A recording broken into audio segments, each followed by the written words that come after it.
Pablo espera que veamos nuestra vida, nos la plantea en el capítulo 7, y siempre este pasaje me encanta, me ayuda a recordar y nos ayuda a recordar cuál es esa perspectiva con la que debemos vivir las áreas de nuestra vida, y particularmente aquellas que se vuelven importantes para nosotros, como el área íntima o sentimental.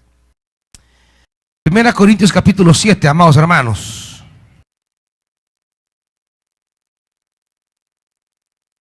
Vamos a leer del versículo 25 en adelante. 1 Corintios 7, 25 en adelante. ¿Lo tienen, hermanos? Dice el apóstol Pablo: en cuanto a las personas solteras, no tengo ningún mandato del Señor, pero doy mi opinión como quien por la misericordia del Señor es digno de confianza. Pienso que a causa de la crisis actual es bueno que cada persona se quede como está. ¿Estás casado? No procures divorciarte. ¿Estás soltero? No busques esposa. Pero si te casas, no pecas. Y si una joven se casa, tampoco comete pecado. Sin embargo, los que se casan tendrán que pasar por muchos aprietos, y yo quiero evitárselos. Lo que quiero decir, hermanos, es que nos queda poco tiempo. De aquí en adelante, los que tienen esposa deben vivir como si no la tuvieran. Los que lloran como si no lloraran. Los que se alegran como si no se alegraran. Los que compran algo como si no lo poseyeran. Los que disfrutan de las cosas de este mundo como si no disfrutaran de ellas, porque este mundo en su forma actual está por desaparecer. Yo preferiría que estuvieran libres de preocupaciones. El soltero se preocupa de las cosas del Señor y de cómo agradarlo. Pero el casado se preocupa de las cosas de este mundo y de cómo agradar a su mujer. Sus intereses están divididos. La mujer no casada, lo mismo que la joven soltera, se preocupa por las cosas del Señor. Se afana por consagrarse al Señor, tanto en cuerpo como en espíritu. Pero la casada se preocupa de las cosas de este mundo y de cómo agradar a su marido.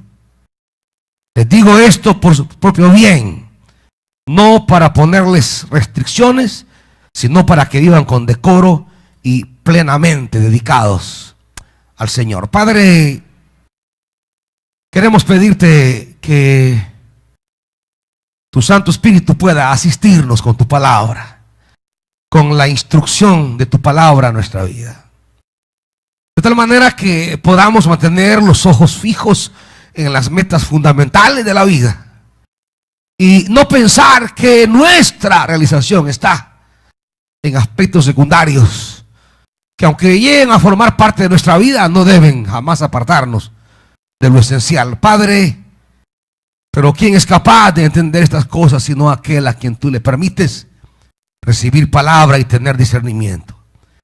Espíritu Santo, ilumina nuestra mente y háblanos. Te lo pedimos en el nombre de Jesús. Amén. Siéntese, hermanitos. Aleluya. Regálame un poquito más de monitores, por favor. Volumen nada más. 1, 2, 3, 1, 1, 1. Prueba de sonido ahí. Gloria a Dios. Muy bien. Hay una perspectiva de la vida que está estableciendo el apóstol Pablo como perspectiva fundamental para aquellos que se han comprometido a seguir a Jesucristo.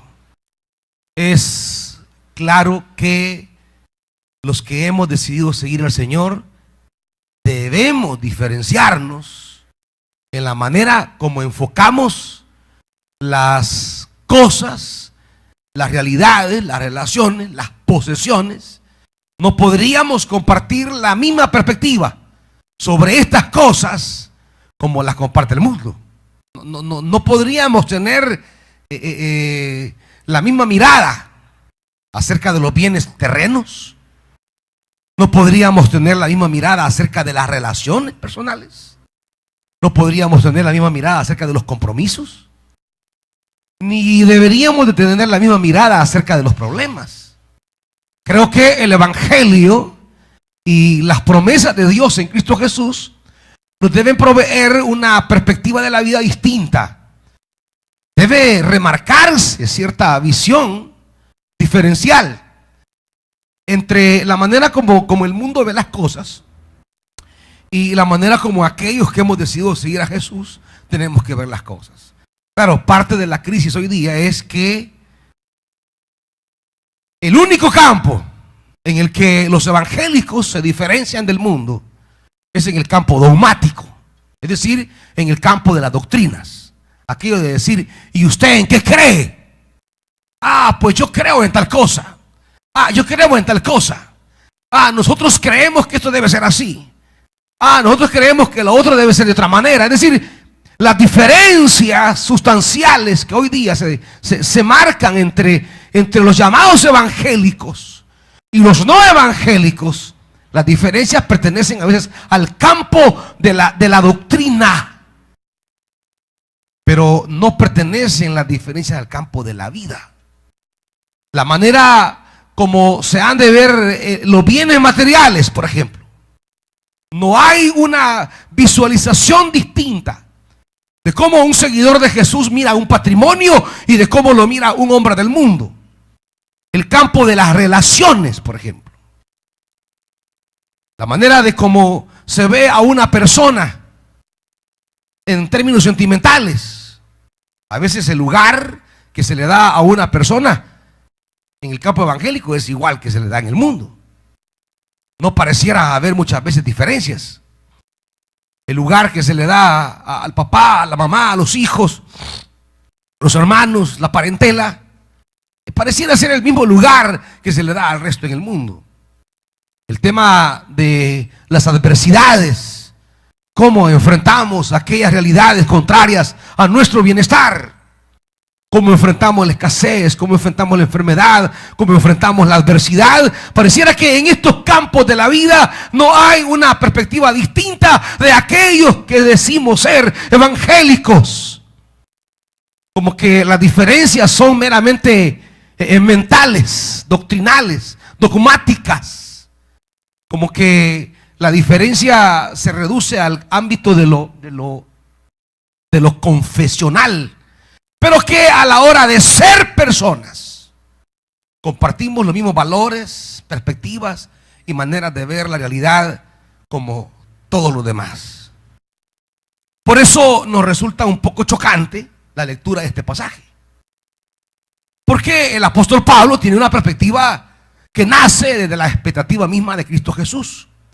Y cuando él establece una perspectiva desde Jesús, dice cosas que suenan demasiado radicales, o dice cosas que son disonantes en el discurso evangélico, porque Pablo está hablando del campo de las aflicciones, está hablando del campo de las relaciones y está hablando del campo de las posesiones.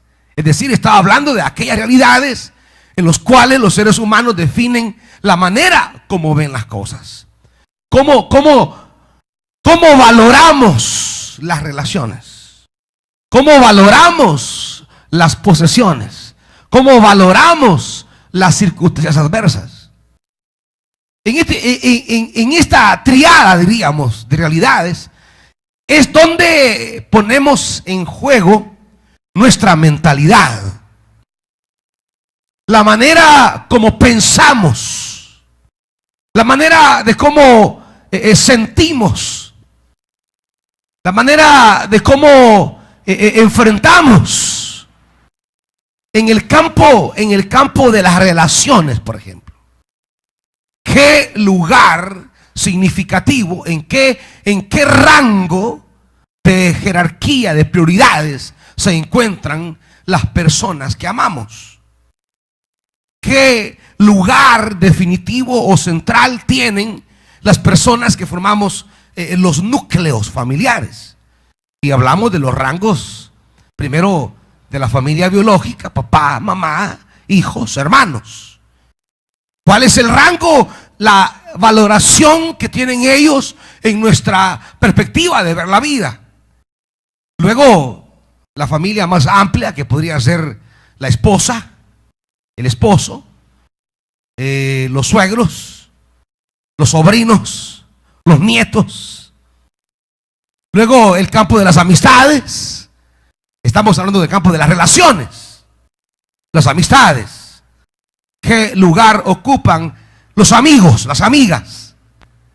¿Cómo llegan a definir y a ocupar un lugar en nuestra vida? El campo de las relaciones. Es ahí donde muchos establecemos el sentido de nuestra vida, que es lo que está el apóstol Pablo queriéndonos conducir y enseñar. El ser humano en su diríamos, en su humanidad, en su normalidad de existencia humana, tiende a realizarse como persona, o tiende a vivir la plenitud como persona en el campo de las relaciones. Es la primera perspectiva que quiero tocar. La persona llega muchas veces a definir su valor humano en relación a las personas que le rodean, sean familias, sean sentimientos o sean amigos. ¿Qué valor tengo yo para ellos? Llega a ser el tema del valor que tenemos para nosotros mismos. Y la sociedad siempre empuja a colocar el valor de la persona en sus relaciones. ¿De quién sos amigo?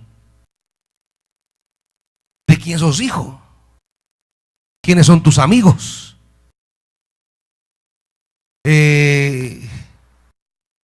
¿Con quiénes te relacionas?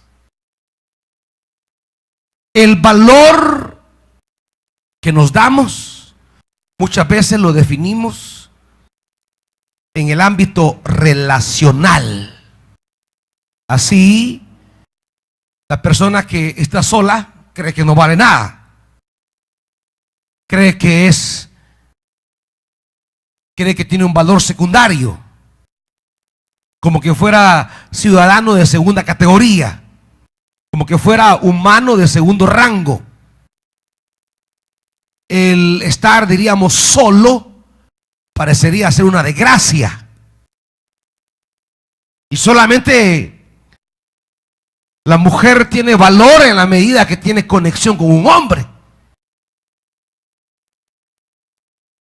El hombre tiene importancia en la medida que tiene conexión con una mujer. Y de ahí que muchos lleguen a pensar que el sueño de la vida es casarse.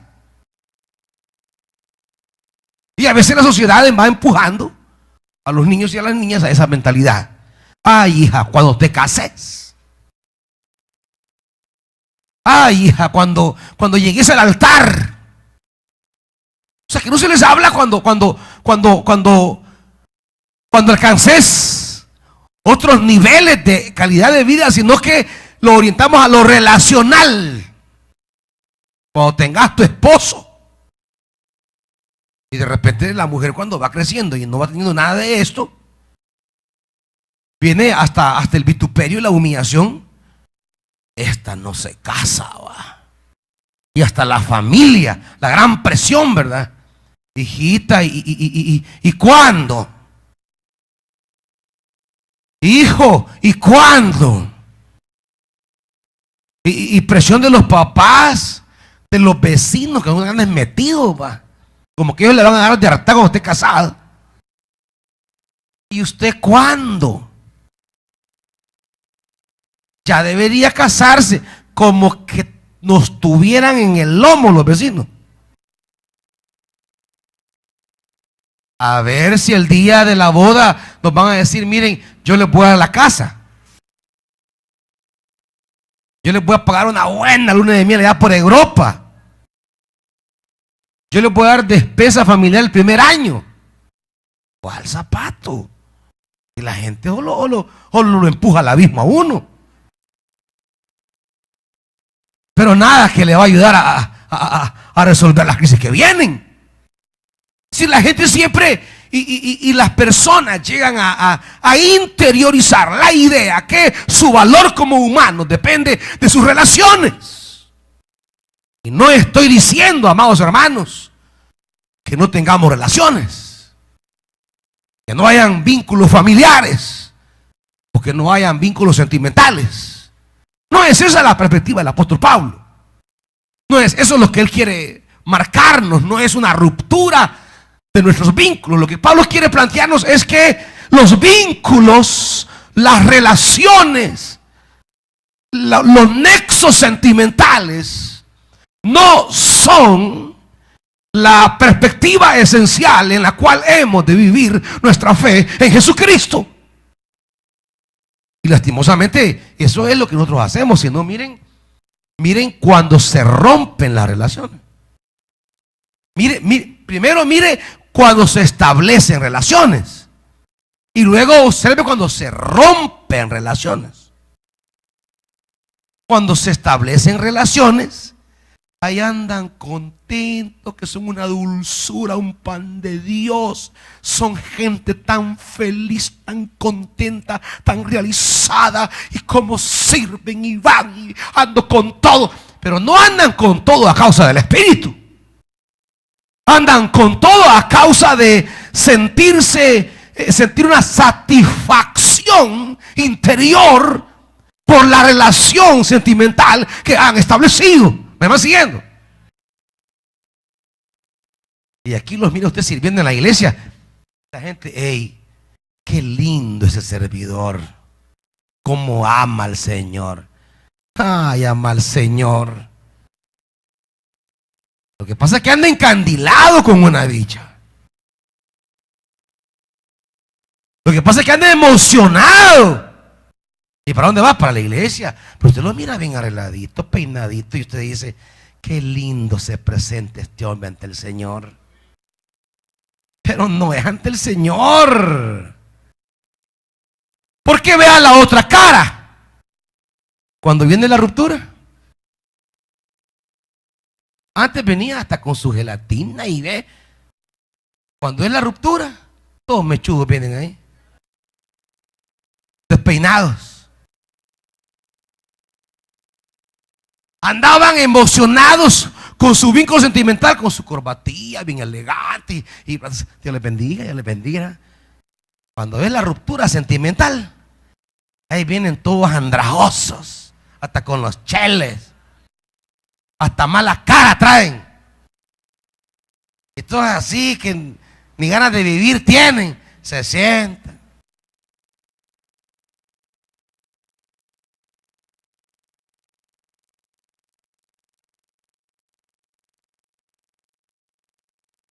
Dicen es que me siento en bajón. Es que esto de sentirse solo es bien feo. Más el 14 de febrero. Mire, si alguno de ustedes quizás chillaron ayer, yo les aseguro que algunos de ustedes chillaron. Y uno mira ahí, qué día más triste para mí.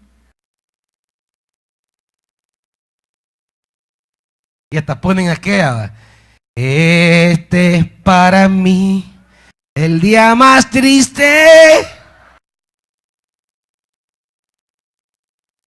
pues nunca pensé.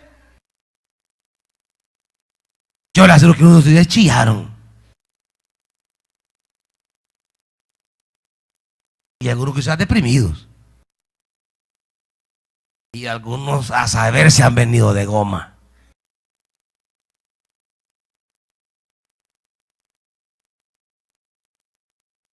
Porque se nos enseña que nuestra plenitud como personas está en relación a los vínculos sentimentales que establecemos. Y cuando los establecemos, nos sentimos. Y cuando se rompen,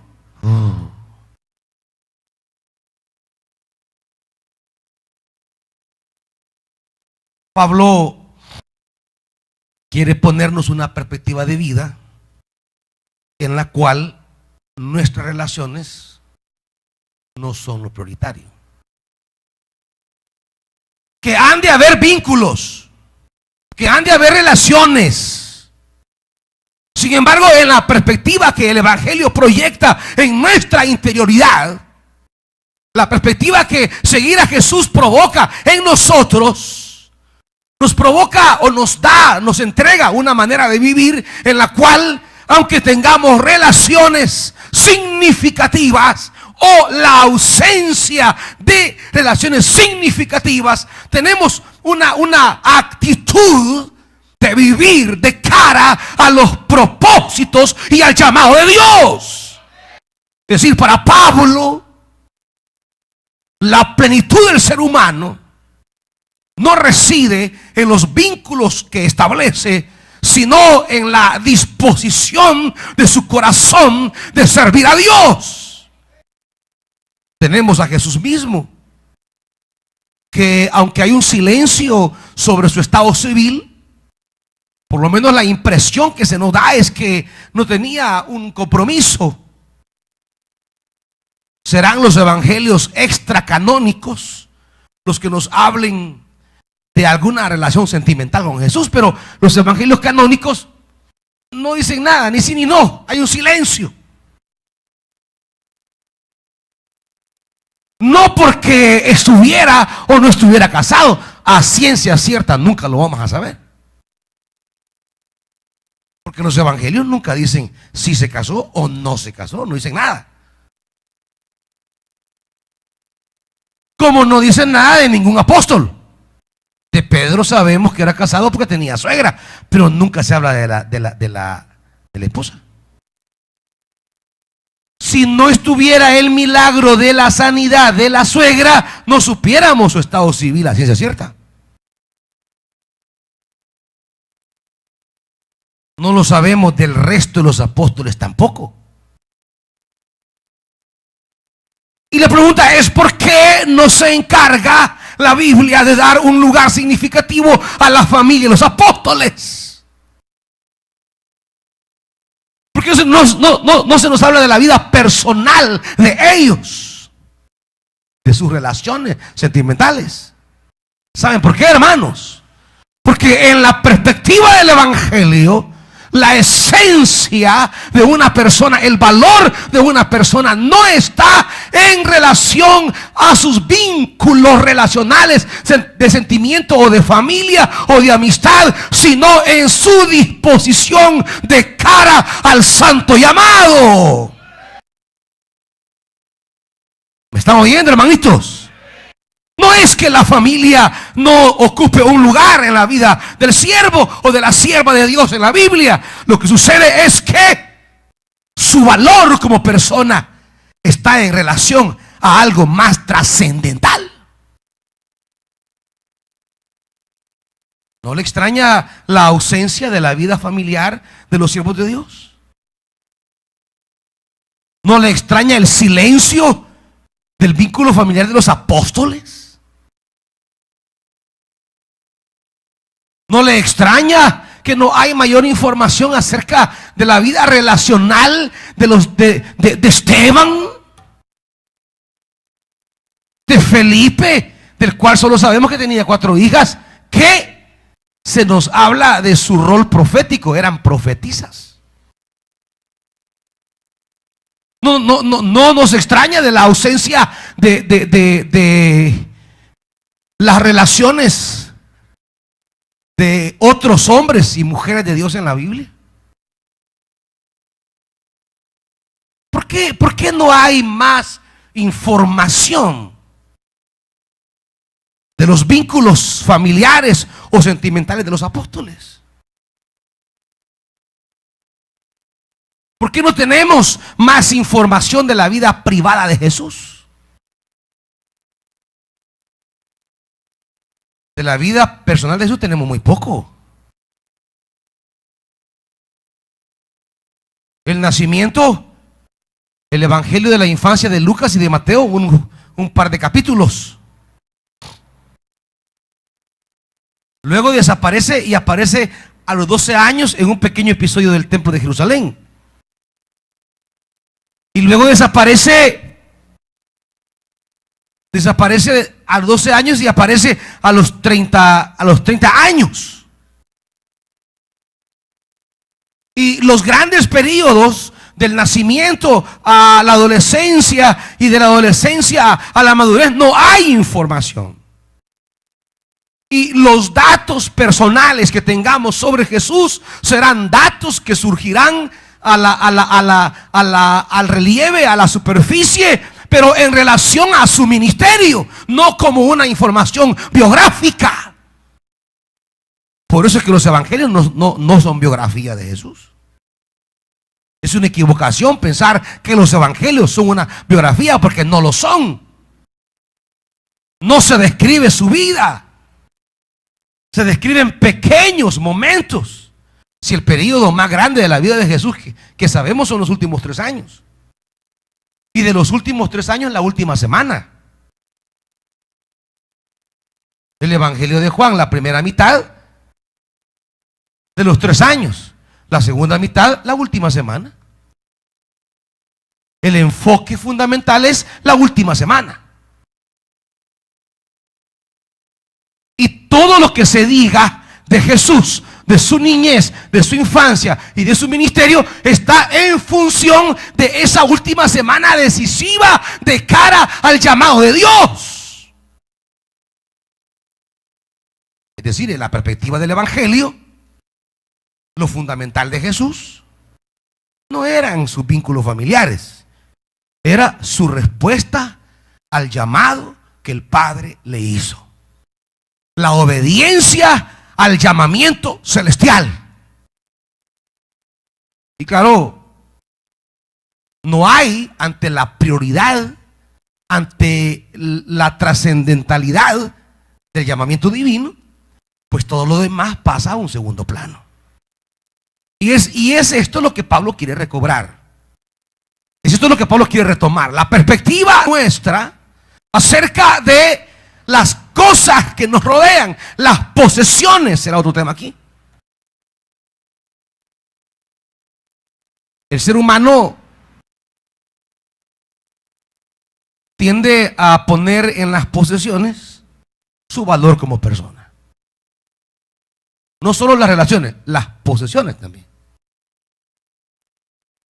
Y la sociedad está diseñada a valorarnos muchas veces por las posesiones. Así tenemos la frase: tanto tienes, tanto vales. Nada tienes, nada vales. Es el régimen mundano. Es la manera como se rige la sociedad sin Cristo. Y pareciera ser que en el campo del Evangelio seguimos los criterios del mundo para valorar a las personas.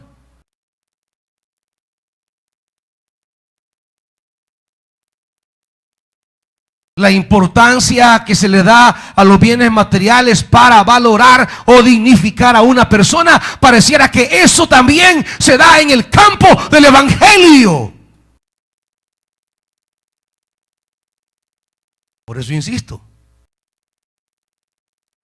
hoy día en el campo de las relaciones y de las posesiones, pareciera no haber diferencia entre la perspectiva del Evangelio o de los evangélicos, hemos dicho, y la perspectiva de los de afuera. Los pleitos son conceptuales. Los pleitos son dogmáticos. Se pelea un católico y un evangélico, se pelean por dogmas, no por su perspectiva de vida ante los bienes materiales. En eso no hay diferencia. Los pleitos son en el campo más fácil, en el campo doctrinal. Porque se puede discutir de doctrina toda una vida sin que esto afecte la existencia nuestra como personas. Por eso es fácil hoy día hablar de la verdadera religión en términos conceptuales. Siempre y cuando no signifique replantear mi existencia puedo discutir cualquier tema con quien sea.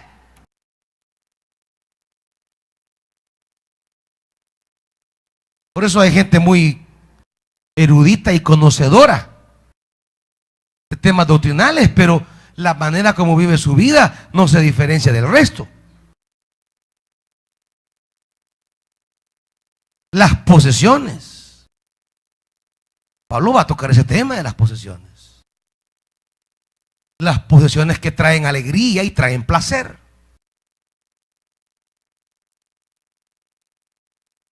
En la perspectiva del apóstol Pablo, primero su valor como persona no está en lo material. Aunque la sociedad de consumo que vivimos nos presiona a fondo a valorarnos y a valorar a otros a partir de esos componentes.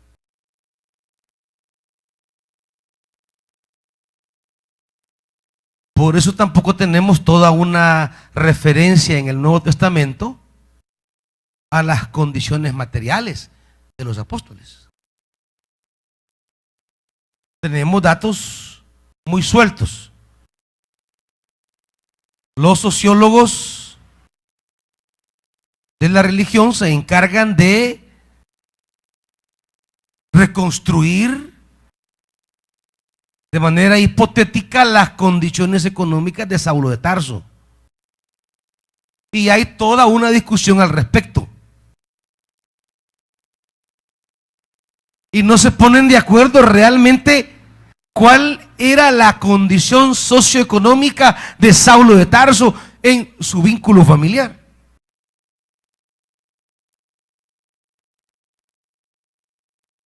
Pero hay una cosa que no está en discusión. Sea la perspectiva conservadora o liberal que estudia el texto, hay una cosa que no hay discusión: la centralidad del trabajo de Saulo de Tarso para la causa del evangelio. Eso nadie lo discute. Sea un erudito conservador, sea un erudito liberal, sea un cristiano o sea un ateo, hay algo que nadie discute, y es el trabajo tesonero y sacrificial, el rol que tuvo Saulo de Tarso de cara al evangelio. Eso nadie lo pone en duda porque está explícito en el Nuevo Testamento. ¿Por qué? Porque el valor de Saulo de Tarso no tiene que ver con herencias materiales de la familia, ni con acceso a tecnología de punta, ni con acceso a bienes materiales, sino que la importancia de Saulo de Tarso es la manera como vivió su vida al servicio del evangelio. ¿Me están oyendo, hermanos? Y claro, hoy día resulta complicado esto, porque tenemos una sociedad de consumo que está presionando a fondo para que el valor de las personas esté en relación directa con los bienes y servicios que posee. El valor de una persona nos mete la propaganda, la publicidad, radio, prensa, internet, televisión, y hay un bombardeo constante. Marcas, tecnología, placeres, viajes. El que tenga esto es feliz. Y usted mire los anuncios, ¿verdad? El que tiene el teléfono de última generación, soy feliz. Por contraparte, el que no tiene un teléfono de última generación, sino que tiene un marcapollito, ¿qué es? Un infeliz.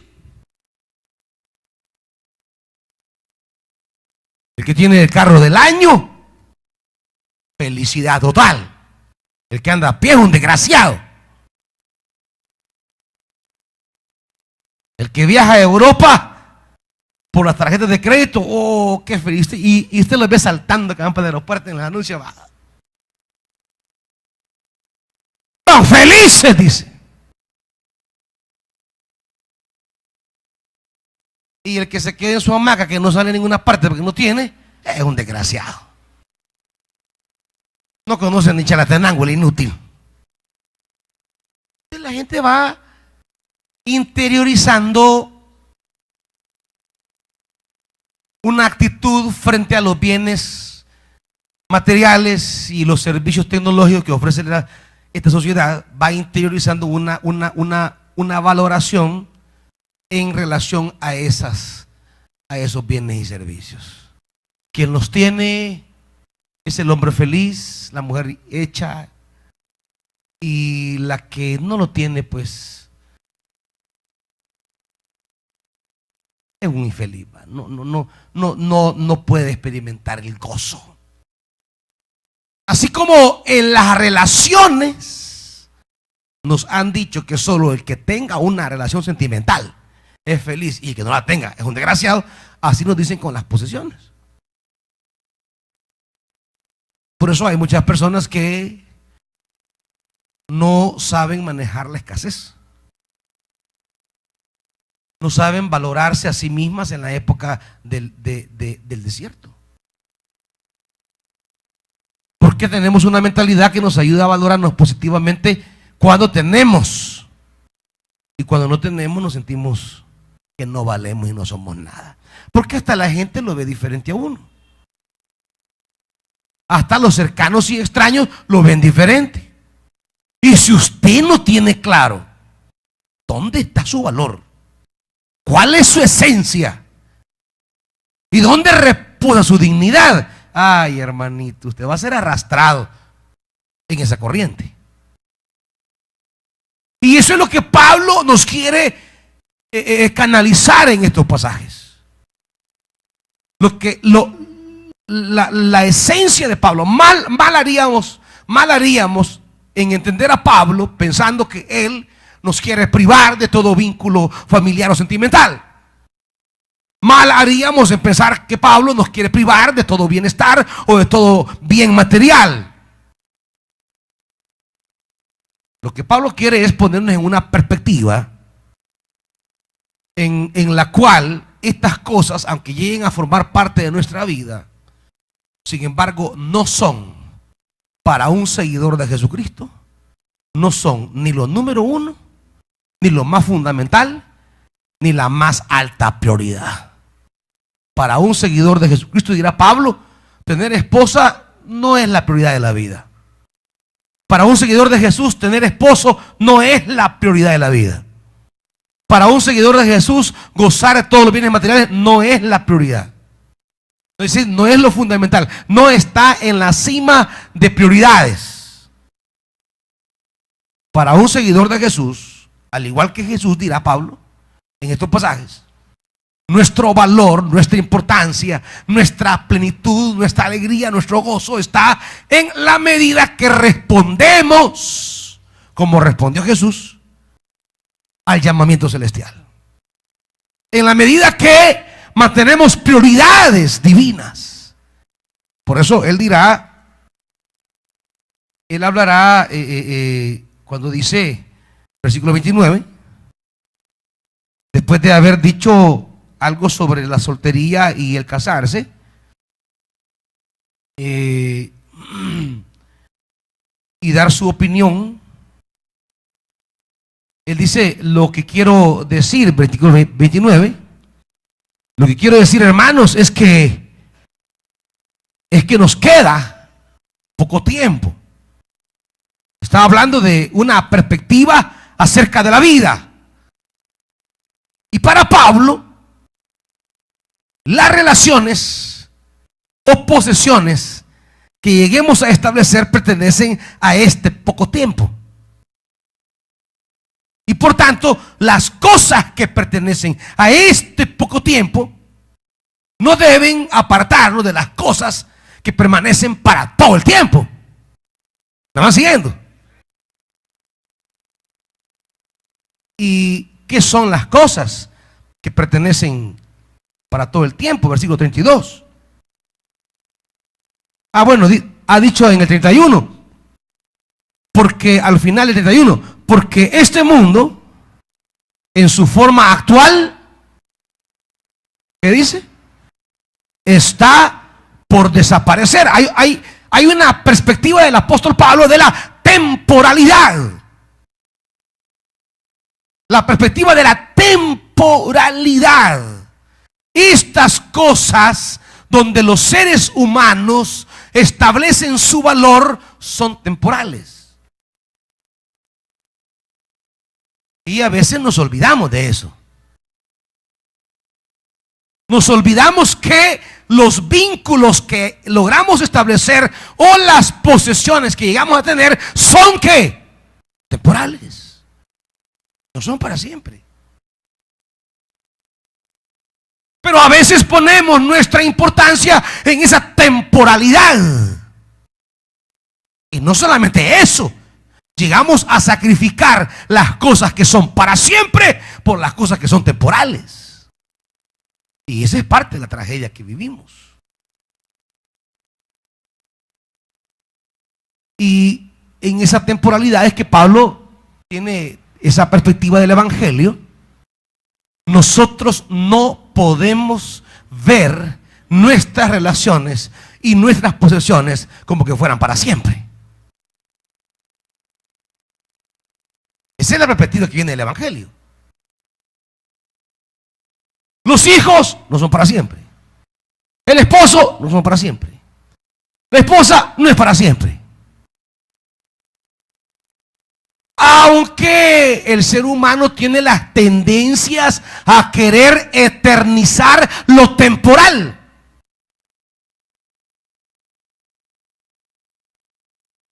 Estaremos juntos tú y yo para siempre. Forever. Yo le quiero decir que no, hermano, eso no es cierto. No van a estar juntos toda la vida. Por la eternidad, no. Cuando sea el día de la resurrección, no van a andar ahí de marido y mujer. No va a ser para siempre.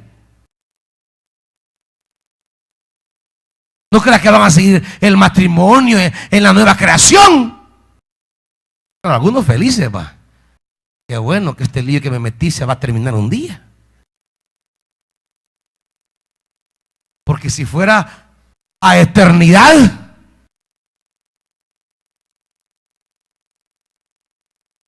o sea, no solo no es cierto, no es para siempre. La relación que sí será para siempre en el Nuevo Testamento es cuando dice: y así estaremos con el Señor por siempre. Es así, para siempre.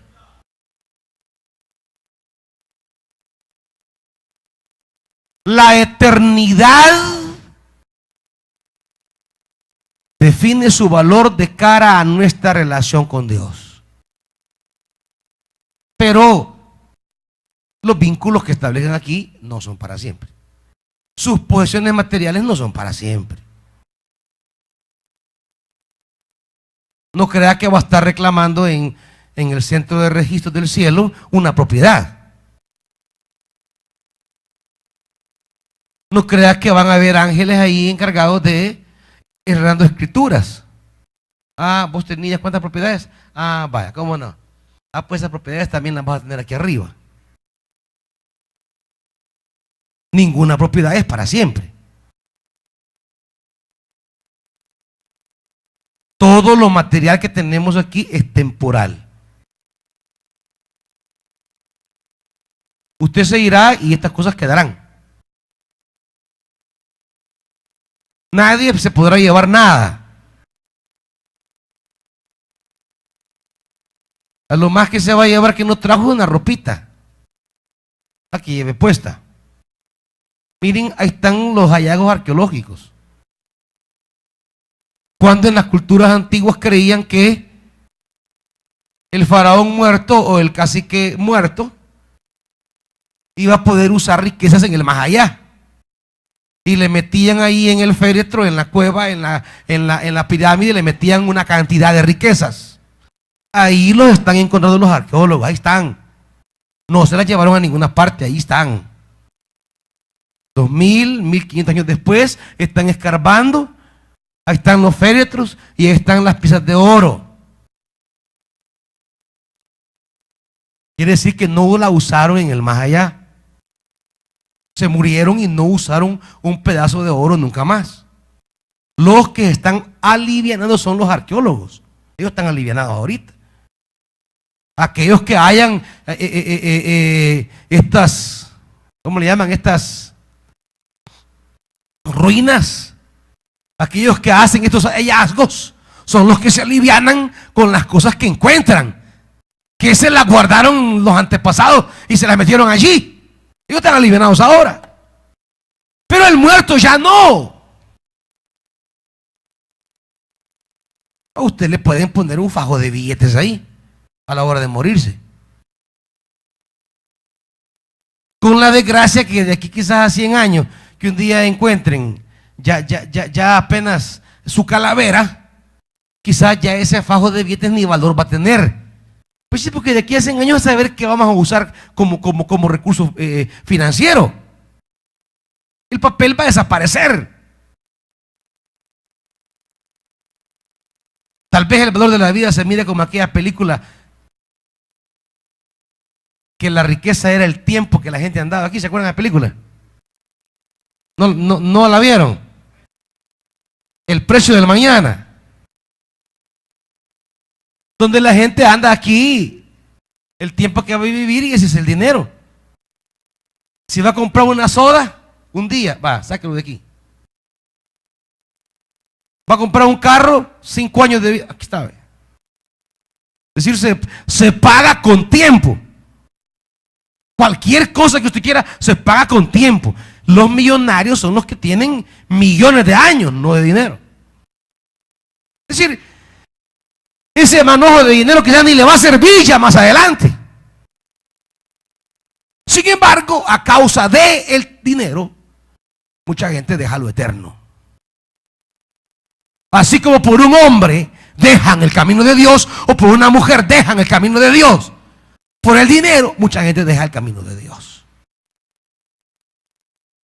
Y lo que Pablo quiere marcarnos a nosotros es: nuestra vida no la podemos arriesgar tomando lo temporal como eterno y lo eterno como temporal. El valor suyo como persona no está en esas relaciones o posesiones, sino en su desempeño en el santo llamamiento de Dios.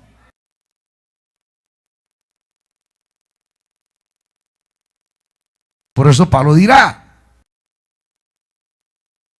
30, los que tienen esposa deben vivir como si no la tuvieran. No quiere decir que no la atiendan, hermanitos. Pero como dicen aquellos hermanos, el que tiene tienda, que la atienda. No quiere decir, hermanitas, que no atienda al marido. No, lo que quiere decir es que ella no es su Dios, pues. ¿Me entiende? Que ella no tiene el primer lugar en su vida. Que hay algo más trascendental a lo cual debe responder. Que el noviecito no es: ay, eres todo en mí, mi amor, eres el número 1 en mi vida. Pero ¿de qué está hablando eso del número 1? Pregúntele bien. Porque si es el número 1, quiere decir que hay un número 2, un número 3, un número 4, un número... ¿Y hasta qué número tenés, hijita?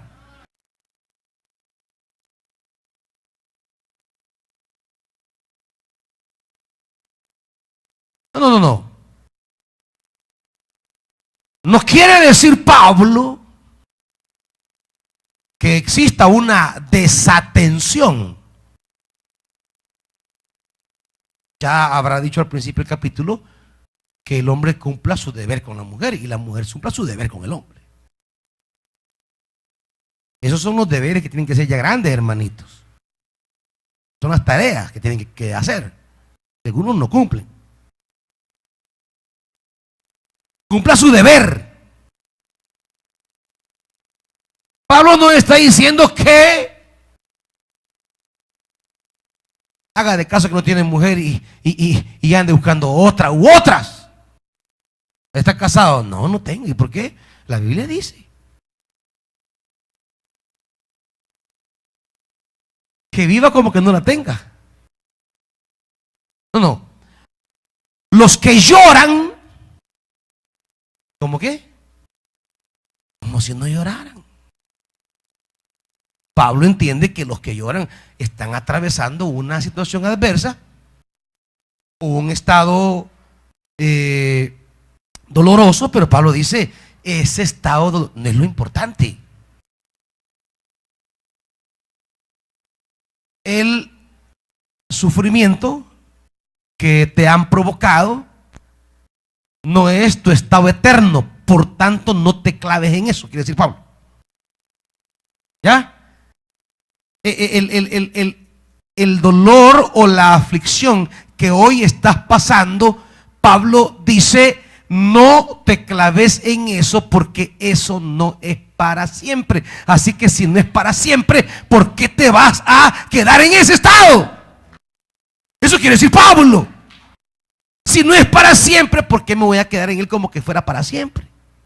Es la gente que ante las pérdidas de relaciones o de posesiones entran en unos estados de depresión. Es que ya no vale nada la vida para mí. Desde que ella se fue, yo ya no soy el mismo. Desde que él se fue, mi vida ya no vale nada. Es que yo desde que perdí a mi mamá, yo ya no.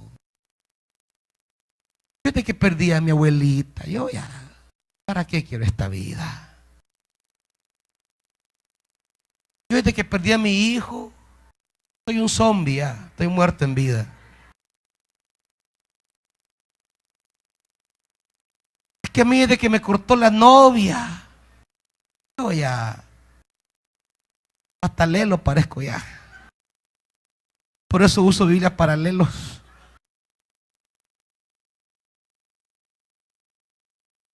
Es decir, cómo la gente ante una situación adversa que estremece su existencia, cae en un estado donde ya no hay una perspectiva de futuro. Y lo que Pablo está diciendo es, vamos a pasar en la vida por situaciones que van a provocarnos dolor, porque no somos de acero ni de piedra. Sin embargo, lo que Pablo quiere decirnos es que no podemos quedarnos atascados en esa experiencia de dolor como que si no tenemos esperanza. Como que si no somos peregrinos que vamos hacia una plenitud eterna. Como que si esto es lo que me dignifica ante el Señor. Aunque tengamos pérdidas relacionales o materiales, así como la posesión es temporal, también el sufrimiento es temporal. Así como la ganancia es temporal, la pérdida también es temporal. Así como la salud es temporal, también la enfermedad es temporal. Digo esto porque a alguien le avisan, mire, tiene esta enfermedad. ¿Cómo le llaman? Enfermedad mortal, no, pero le dicen terminal.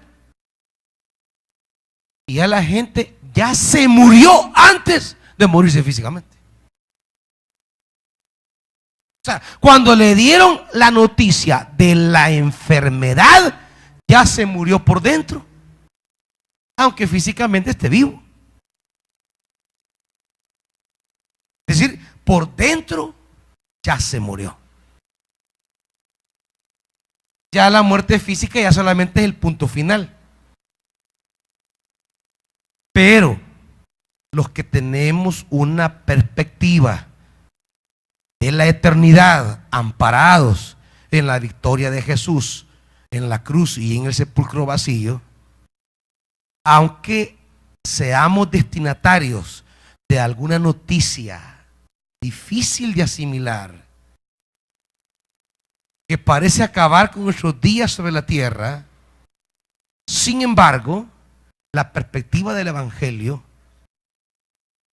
nos dice que mientras no demos el último suspiro, no tenemos por qué vivir por dentro como que ya estamos muertos, como que no tuviéramos esperanza, porque esta enfermedad o este dolor o este sufrimiento también es temporal, no es para siempre, no es para siempre.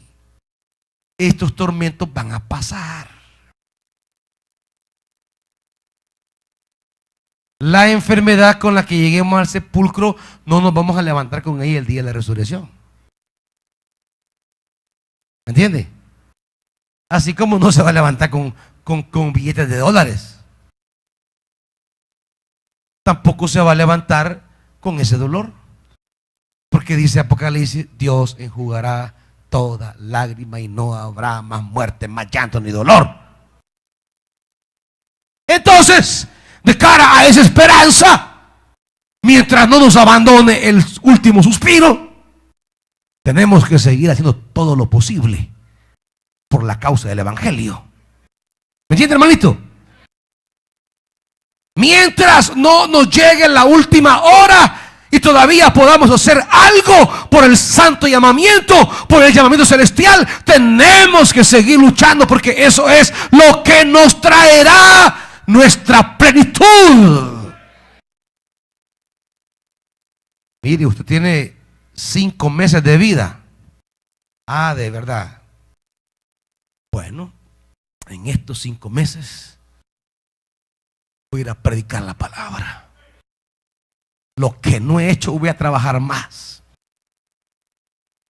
Porque usted sabe que esa enfermedad solo es por un ratito nada más. O si no tiene esperanza, va, se encierra en su cuarto, se tira en la cama o en la haragana y pasa todos los 5 meses así, esperando la muerte. O compra un lazo ahí en la ferretería y sigue el ejemplo de Judas. O se llena de amargura el corazón, de rabia, de rencor, de frustración, y vive sus últimos 5 meses más amargados de la vida. O dice: bueno, que estos 5 meses yo pueda hacer lo último y lo imposible por seguir trabajando en la obra del Señor, porque más que mi estado de salud excelente, es más importante y valioso mi participación en el llamamiento de Dios. Eso es lo que Pablo quiere decir, hermanito. ¿Entienden?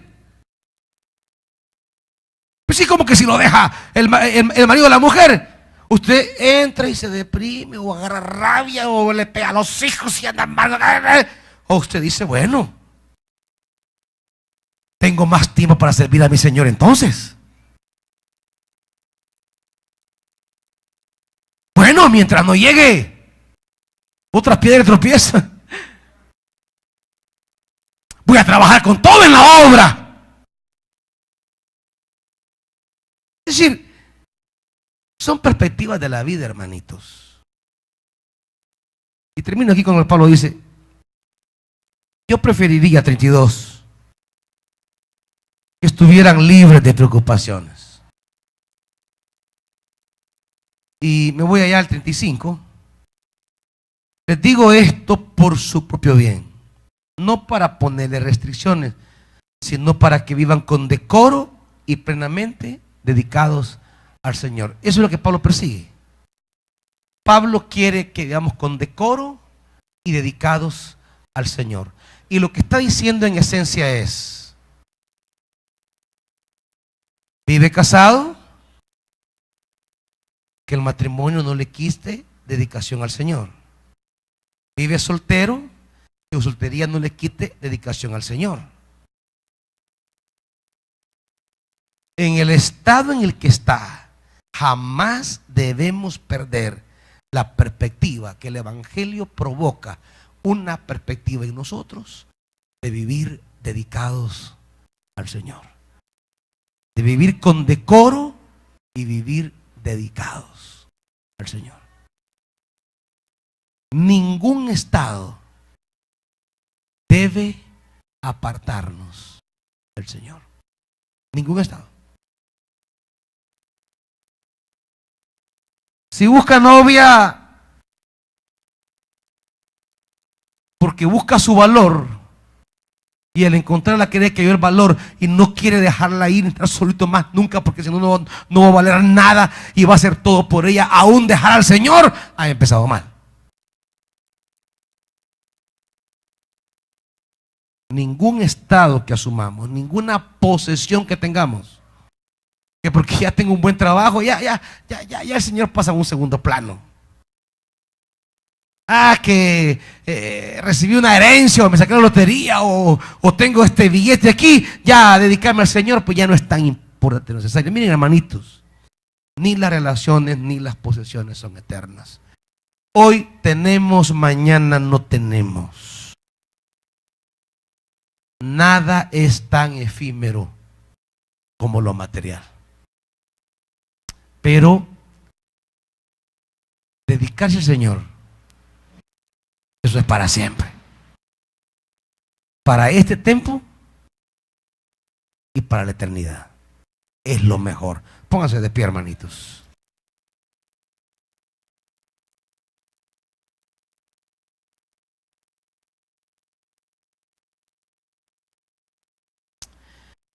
Padre, siempre vamos en la vida teniendo experiencias que tienden a apartarnos de ti. Siempre vamos por la vida adquiriendo experiencias que nos hacen sentir que es lo más valioso y más significativo. Padre, hay relaciones que son muy agradables. Ser madre, ser padre. Ser hijo, ser hija. Ser esposo, ser esposa. Novio, novia. Son experiencias gratificantes muchas veces. Y son tan fuertes que a veces cuando se pierden, nuestra vida es estremecida. Sin embargo, Padre, queremos decirte en esta hora que tu Santo Espíritu nos regale un fuerte sentido de vocación y de servicio para comprender y asimilar que por muy gratificante que sean relaciones que establezcamos, no son comparados a la gloria de servirte, a la gloria de estar dedicados para ti, a la gloria de ser instrumentos de tu evangelio. Y que por tanto, Padre, ninguna relación que tengamos en la vida venga a desviar el objetivo espiritual de ser siervos y siervas para tu reino. Hay cosas en la vida, hay bienes materiales gratificantes, satisfacen, agradan.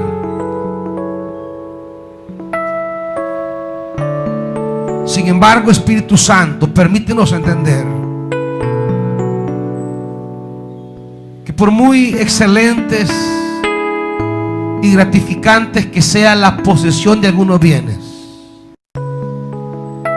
sin embargo, nuestro valor trascendental y alegría plena no está en ellos.